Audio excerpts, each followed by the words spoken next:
Selamat sore teman-teman semua. Perkenalkan, nama saya Maria Francisca Gida dengan NIM 5552200083. Saya akan menjelaskan materi chapter 4 mengenai pasar efisien. Adapun tujuan pembuatan video ini adalah untuk memenuhi tugas teori akuntansi dengan dosen pengampu Ibu Lia Uzliawati, SE, MSI. Adapun materi yang akan saya bahas pada bab ini adalah mengenai pasar efisien, implikasi pasar efisien terhadap laporan keuangan, anomali pasar modal efisien, dan asimetri informasi. Pendahuluan, teori pasar sekuritas efisien dapat memberikan prediksi bahwa harga-harga sekuritas yang merupakan hasil interaksi memiliki beberapa karakteristik menarik. Pada dasarnya, harga-harga tersebut mencerminkan secara tepat pengetahuan kolektif dan kemampuan memproses informasi yang dimiliki investor. Efisiensi pasar sekuritas memiliki implikasi penting dalam akuntansi keuangan. Salah satunya adalah implikasi secara langsung terhadap konsep full disclosure. Teori pasar efisien juga memberikan petunjuk penting mengenai alasan teoritis utama tentang keberadaan akuntansi yang disebut information asymmetry. Lalu yang selanjutnya ada pasar efisien. Makna efisiensi. Jika terdapat informasi gratis dalam kondisi ideal, maka semua investor akan memanfaatkan dan nilai pasar perusahaan menyesuaikan untuk mencerminkan ekspektasi aliran kas revisian. Dengan kata lain, informasi yang didapat benar-benar terlihat pada keadaan di pasar perusahaan tersebut, dan semua investor akan mendapatkan informasi yang sama dan return yang normal. Sayangnya, dalam kenyataannya, informasi tidak bersifat bebas atau dalam kondisi yang tidak ideal. Setiap investor harus melakukan estimasi subjektif sendiri-sendiri dalam melakukan penilaian terhadap profitabilitas, aliran kas, dan dividen perusahaan yang akan datang. Selanjutnya, estimasi-estimasi tersebut akan selalu mengalami revisi apabila ditemukan informasi baru.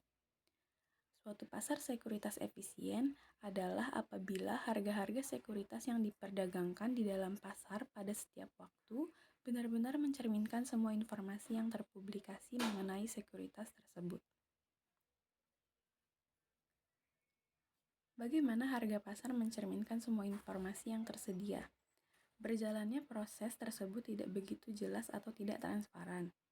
Informasi yang rasional dan memiliki informasi yang cukup, investor yang rasional dan memiliki informasi yang cukup akan berusaha untuk mendapatkan informasi sejelas-jelasnya mengenai sekuritas yang diperdagangkan.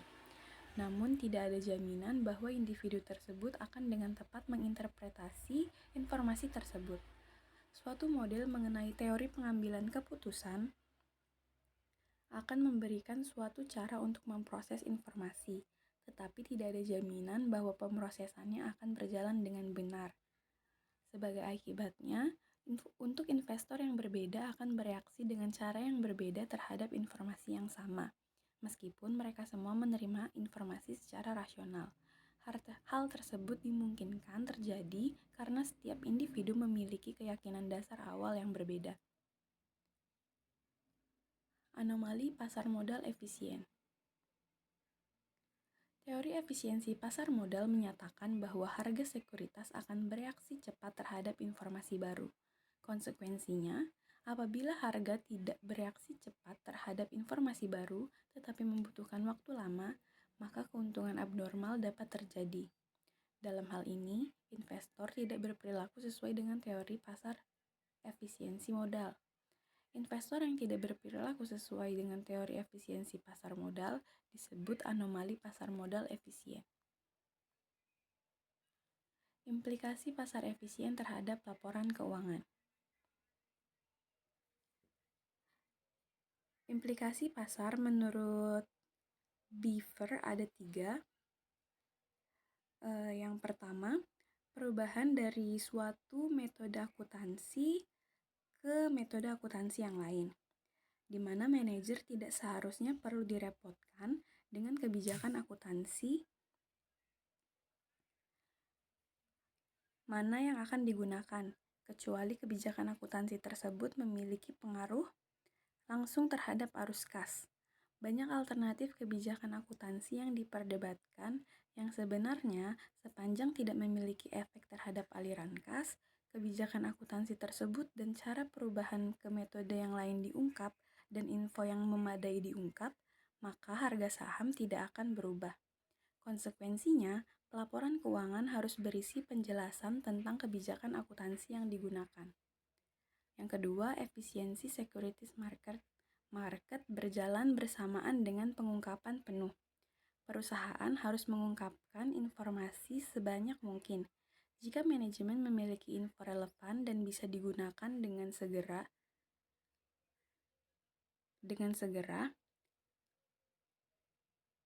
manajemen harus mengungkapkannya dengan segera. Hal ini dikarenakan semua informasi yang tersedia dan relevan untuk memperbaiki prediksi digunakan oleh investor. Selain itu, semakin banyak info yang dipublikasi, maka akan semakin banyak yang tersedia di pasar tentang perusahaan tersebut. Pasar modal efisien tidak mementingkan bentuk pengungkapan, melainkan kandungan informasinya. Selain itu, pasar modal efisien lebih mengutamakan media pengungkapan yang cost efektif. Yang ketiga, perusahaan tidak perlu terlalu memperhatikan investor yang naif pada waktu menentukan kebijakan format pengungkapan. Karena jika ada cukup banyak investor yang memahami informasi yang telah diungkapkan, maka itu sudah cukup menjamin bahwa harga pasar sebuah saham telah sama dengan jika seluruh investor memahaminya. Asimetri informasi. Seorang partisipan di pasar akan mengetahui sesuatu tentang sebuah aset yang diperdagangkan yang tidak diketahui oleh partisipan lainnya. Ada 2 jenis asimetri informasi. Yang pertama, adverse selection, yaitu salah satu ketidaksamaan informasi di mana seorang atau sekelompok orang memperoleh keuntungan atau manfaat lebih dari informasi dibandingkan yang lain. Yang kedua, ada moral hazard, yaitu salah satu ketidaksamaan informasi di mana seseorang dapat memperoleh keuntungan dari transaksi yang dilakukan. Adanya asimetri informasi memungkinkan adanya konflik yang terjadi antara prinsipal dan agen untuk saling mencoba memanfaatkan pihak lain untuk kepentingan sendiri. Eisenhardt mengemukakan terdapat 3 asumsi dasar manusia, yaitu manusia pada umumnya mementingkan diri sendiri, manusia memiliki daya pikir terbatas mengenai persepsi masa mendatang, dan manusia selalu menghindari risiko. Dan yang ketiga, manusia selalu menghindari risiko. Berdasarkan asumsi sifat dasar manusia tersebut, menyebabkan bahwa informasi yang dihasilkan manusia untuk manusia lain selalu dipertanyakan reliabilitasnya dan dapat dipercaya tidaknya informasi yang disampaikan. Baik, sekian presentasi yang bisa saya sampaikan.